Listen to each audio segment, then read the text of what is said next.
नमस्कार, जय हिंद, वंदे मातरम दोस्तों।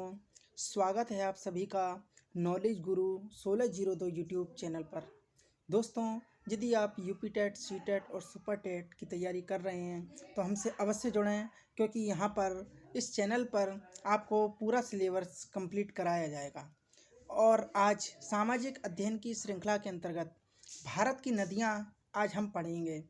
उनमें जो नदियों का उद्गम है, कहाँ पर जा कर के मुहाना है, क्या लंबाई है और क्या विशेषताएं हैं नदी की, यह जो सिर्फ परीक्षा में आता है उसी का हम अध्ययन करेंगे।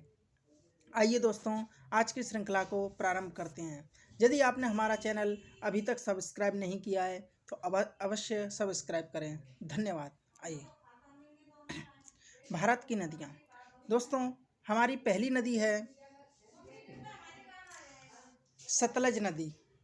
सतलज नदी, देखिए दोस्तों, यहाँ संगम अथवा मुहाना लिखा है, लेकिन ये गलत प्रिंट हुआ है। इसी वजह से हम लोग इसको काट करके यहाँ पर हमेशा उद्गम स्थल, क्या उद्गम स्थल यहाँ पर मान के चलेंगे। ठीक है दोस्तों, अर्थात नदी का उद्गम कहाँ से हुआ है, कहाँ से नदी निकली है, तो इस तरह से ये संगम मुहाना आप काट लेंगे और उद्गम स्थल इसकी जगह यदि नोट्स बना रहे हैं तो लिखेंगे। तो नदी है सतलज नदी। दोस्तों, ये फास्ट रिवीजन है। इसमें जल्दी से जल्दी हम वीडियो को समाप्त करने की कोशिश करेंगे, जिससे आपका फास्ट रिवीजन हो सके। सतलज नदी। सतलज नदी का उद्गम स्थल है तिब्बत में मानसरोवर झील के समीप स्थित राकसताल झील। तो ये राकसताल झील से निकली हुई है, जो कि ऊंचाई समुद्र तल से जिसकी 4555 मीटर है। यदि सतलज नदी का जो मिलन है, जो जहाँ पर संगम है, मुहाना है, तो वह है चिनाब नदी। सतलज नदी जो है चिनाब नदी में जाकर के मिल जाती है। दोस्तों, यदि लंबाई की बात की जाए तो लंबाई सिर्फ हम गंगा नदी की याद करेंगे, क्योंकि सुपर टेट, यूपी टेट या फिर सी टेट, इन तीनों ही एग्जाम्स में किलोमीटर या फिर लंबाई की बात नहीं की जाती है। इसलिए गंगा नदी जो मुख्य नदी है भारत की, बस उसकी लंबाई की बात करेंगे। सतलज नदी की यदि विशेषता देखी जाए तो दोस्तों, शिवालिक पर्वत श्रृंखला को काटती हुई ये पंजाब में प्रवेश करती है। आ जाइए, अब दूसरी नदी पर चलते हैं। हमारी दूसरी नदी है सिंधु नदी। दोस्तों, सिंधु नदी का उद्गम स्थल है तिब्बत में मानसरोवर झील के पास सानो ख्याबाब हिमनद। दोस्तों, सिंधु नदी का उद्गम स्थल तिब्बत के मानसरोवर झील के पास सानो ख्याबाब हिमनद से हुआ है, और इसका मुहाना अर्थात ये अरब सागर में जाकर के मिल जाती है। जैसा कि हम सभी जानते हैं, यदि पूर्वी घाट की बात की जाए तो इधर की तरफ बंगाल की खाड़ी, और पश्चिमी घाट की बात की जाए तो अरब सागर। ठीक है, तो अरब सागर में जाकर के सिंधु नदी मिल जाती है। इसकी विशेषता यह है कि इसकी सहायक नदियाँ कौन कौन सी हैं। इसकी 5 सहायक नदियाँ हैं दोस्तों: सतलज, चिनाब, रावी, व्यास और झेलम। ये इसकी विशेषता है। अगली नदी है आपकी रावी नदी। रावी नदी का उद्गम स्थल है हिमाचल प्रदेश में कांगड़ा जिले में रोहतांग दर्रे के समीप। दोस्तों, ये हिमाचल प्रदेश के कांगड़ा जिले में रोहतांग दर्रे से रावी नदी निकलती है और चिनाब नदी में जाकर के मिल जाती है। इसकी कोई मुख्य विशेषता नहीं है। अगली नदी है व्यास नदी। दोस्तों, व्यास नदी का उद्गम है हिमाचल प्रदेश में रोहतांग दर्रे के समीप व्यास कुंड से व्यास नदी निकलती है, और जिसकी ऊंचाई 4330 मीटर समुद्र तल से है। और दोस्तों, यदि इसके मुहाने की बात की जाए तो हरिके एक स्थान है जिसको कपूरथला भी कहा जाता है। इसके समीप जाकर के ये सतलज नदी में मिल जाती है। हरिके कपूरथला में जा कर के और सतलज नदी में ये मिल जाती है व्यास नदी। और इसकी विशेषता है कुल्लू घाटी से बहती हुई धौलाधार पर्वत को पार करके पंजाब के मैदानी क्षेत्र में प्रवेश करती है। ठीक है दोस्तों, आइए आगे नदी देखते हैं। अगली नदी है आपकी झेलम नदी। दोस्तों, झेलम नदी की यदि बात की जाए तो इसका उद्गम स्थल है बेरीनाग झील। दोस्तों, कश्मीर में है। तो बेरीनाग झील के पास एक और झील है जो है शेषनाग झील। तो शेषनाग झील से इसका उद्गम स्थल है, निकलती है। और झेलम नदी जो है चिनाब नदी में जाकर के मिल जाती है। यदि इसी की विशेषता की बात की जाए तो श्रीनगर में शिकारा या बजरे चलाए जाते हैं। दोस्तों झेलम नदी में यदि श्रीनगर जम्मू कश्मीर में हम जाएंगे तो शिकारा या बजरे चलाए जाते हैं। अगली नदी है गंगा नदी। दोस्तों गंगा नदी की कुछ और भी विशेषताएं हैं, यहाँ पर सूक्ष्म रूप में लिखी हुई हैं, लेकिन जब हम यह पार्ट 1 है, पार्ट 2 में हम गंगा नदी की आपको सभी विशेषताएं बताएंगे। अभी यहाँ पर सूक्ष्म रूप में अध्ययन हमारा चल रहा है। गंगा नदी का उद्गम गंगोत्री के पास गोमुख हिमानी यानी समुद्र तल से 3900 मीटर से भी अधिक ऊंचाई से इसका उद्गम होता है। बहुत इंपॉर्टेंट है दोस्तों गंगा नदी, इसकी तो हर चीज़ आपको याद रखनी है। यदि गंगा नदी की लंबाई की बात की जाए तो 2525 मीटर, कितनी दोस्तों, 2525 मीटर इसकी लंबाई है, माफ़ कीजिएगा 2525 किलोमीटर, ठीक है दोस्तों। और यह बंगाल की खाड़ी में जाकर के यानी पूर्वी तट पर जाकर के यह मिल जाती है।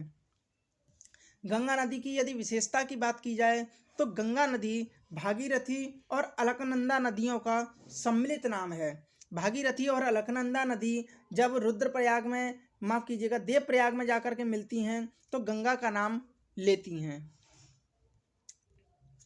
अगली नदी है यमुना नदी। यमुना नदी के उद्गम स्थल की अगर बात की जाए तो बंदर पूछ के पश्चिमी ढाल पर स्थित यमुनोत्री हिमानी से यह निकलती है।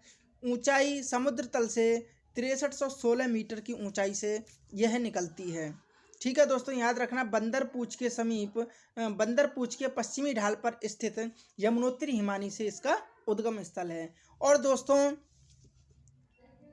प्रयागराज यानी इलाहाबाद में गंगा नदी से जाकर के ये मिल जाती है। इसकी विशेषता यह है, इसकी सहायक नदियाँ 3 हैं, चंबल है, बेतवा है और केन। ये 3 इसकी सहायक नदियाँ हैं जो कि दक्षिण से आकर के यमुना में मिलती हैं। अब है दोस्तों चंबल नदी। चंबल नदी की अगर बात की जाए तो चंबल नदी का उद्गम स्थल है मध्य प्रदेश में मऊ के समीप स्थित जाना पाव पहाड़ी सिंगार चौरी चोटी, ठीक है दोस्तों। मध्य प्रदेश में मऊ के समीप स्थित जाना पाव पहाड़ी सिंगार चौरी चोटी जिसकी ऊंचाई समुद्र तल से 843 मीटर है, यहाँ से इसका उद्गम होता है। और इटावा उत्तर प्रदेश से 38 किलोमीटर, ठीक है, दूर यमुना नदी में जाकर के ये मिल जाती है। तो दोस्तों चंबल नदी है यमुना नदी में जाकर के मिलती है। चंबल नदी की यदि विशेषता की बात की जाए तो देश के सबसे गहरे खड्डों का निर्माण करती है। देश के सबसे गहरे खड्डों का ये निर्माण करती है। इसकी सहायक नदियां हैं काली सिंध, पार्वती, सिप्ता, बनास, कुरल और बामनी, ठीक है दोस्तों। आइए आगे चलते हैं। अगली नदी है रामगंगा नदी। रामगंगा नदी का उद्गम स्थल है नैनीताल के समीप मुख्य हिमालय श्रेणी का दक्षिण भाग, ठीक है। नैनीताल के समीप मुख्य हिमालय श्रेणी का दक्षिण भाग से इसका उद्गम होता है और कन्नौज के निकट गंगा नदी में जाकर के ये मिल जाती है। इसकी विशेषता ये है, खोन इसकी प्रमुख सहायक नदी है।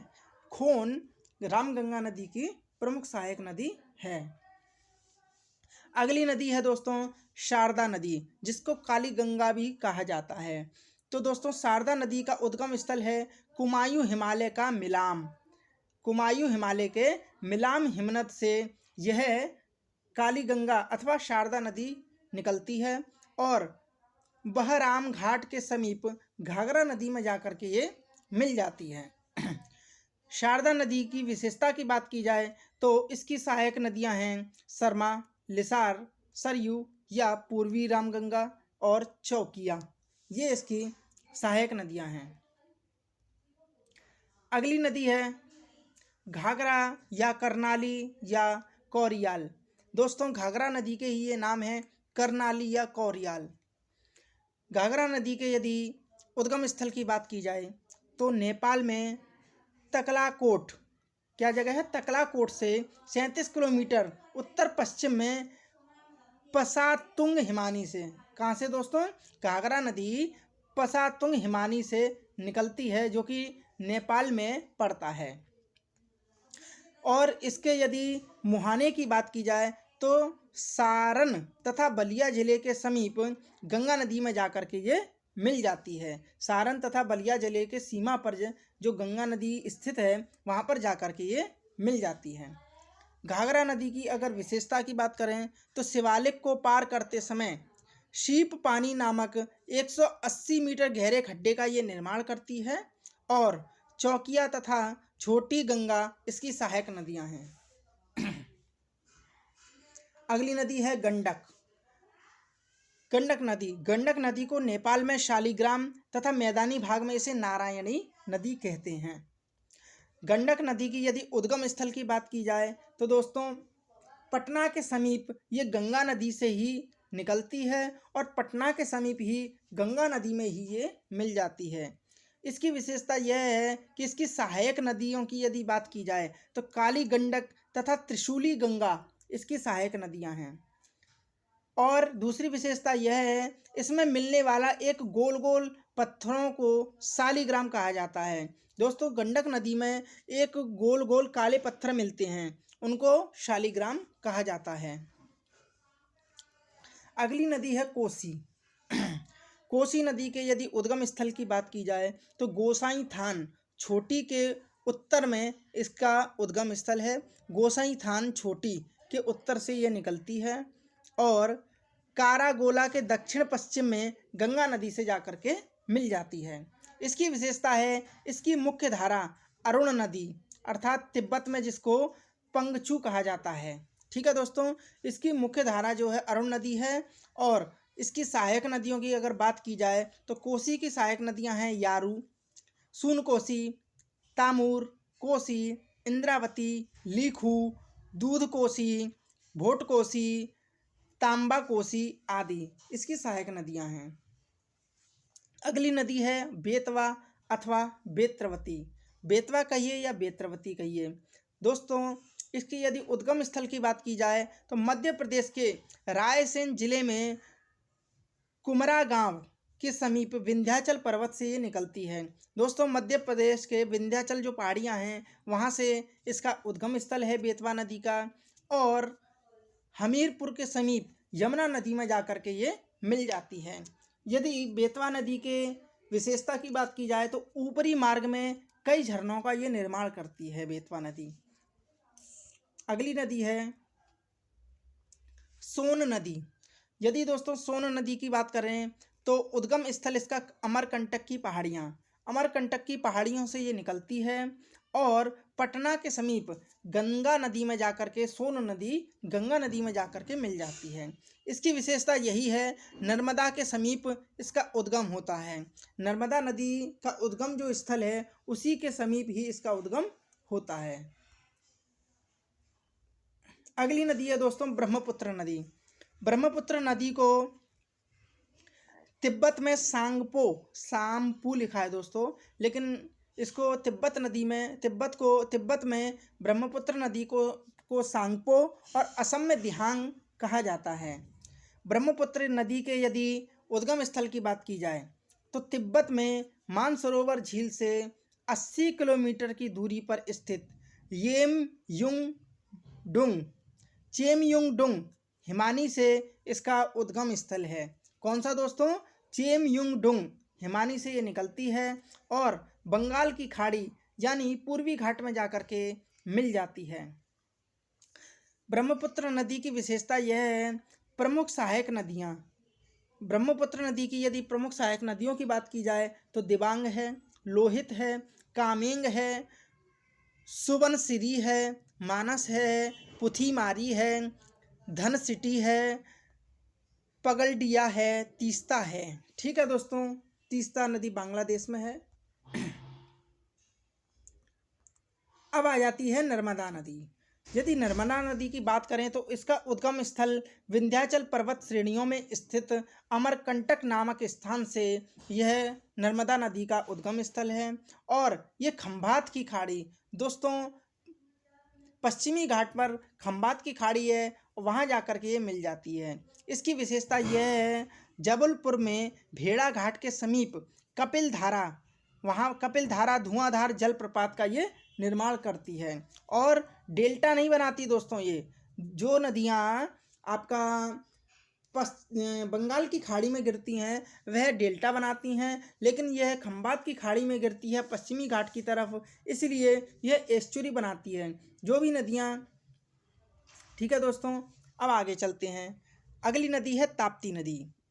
ठीक है दोस्तों, ताप्ती नदी की यदि बात की जाए तो उद्गम स्थल इसका बैतूल जिले मध्य प्रदेश के मुल्ताई अथवा मूल ताप्ती नगर के पास 722 मीटर की ऊंचाई से इसका उद्गम स्थल है। आप इतना याद रखेंगे, बैतूल जिले के ये मुल्ताई नामक स्थान से निकलती है और यह सूरत के निकट खंबात की खाड़ी में, दोस्तों जिस तरह से नर्मदा नदी खंबात की खाड़ी में जाकर के गिरती है, उसी तरह से ये ताप्ती नदी भी खंबात की खाड़ी में जाकर के गिर जाती है। और इसकी विशेषताओं की बात की जाए तो डेल्टा के बजाय ये भी एस्चुरी बनाती है नर्मदा की तरह, और पूर्णा इसकी प्रमुख सहायक नदी है। ठीक है दोस्तों, तो इस तरह से हमने आज ये कुछ 18 नदियाँ थीं जो हमने अध्ययन किया। 2 से 3 बार आप वीडियो को देखना, अवश्य आपको ये नदियाँ याद हो जाएंगी, इनकी विशेषताएं याद हो जाएंगी, जो कि हमारे कि एग्ज़ाम के पॉइंट ऑफ व्यू से बहुत ही इम्पोर्टेंट हैं। और यदि आपने हमारा चैनल हमारे साथ नहीं जुड़े हैं तो लाइक, शेयर एवं सब्सक्राइब अवश्य कर लीजिए, जिससे आगे आने वाली वीडियो भी आपको हमारी प्राप्त होती रहें। धन्यवाद दोस्तों। जय हिंद, वंदे मातरम।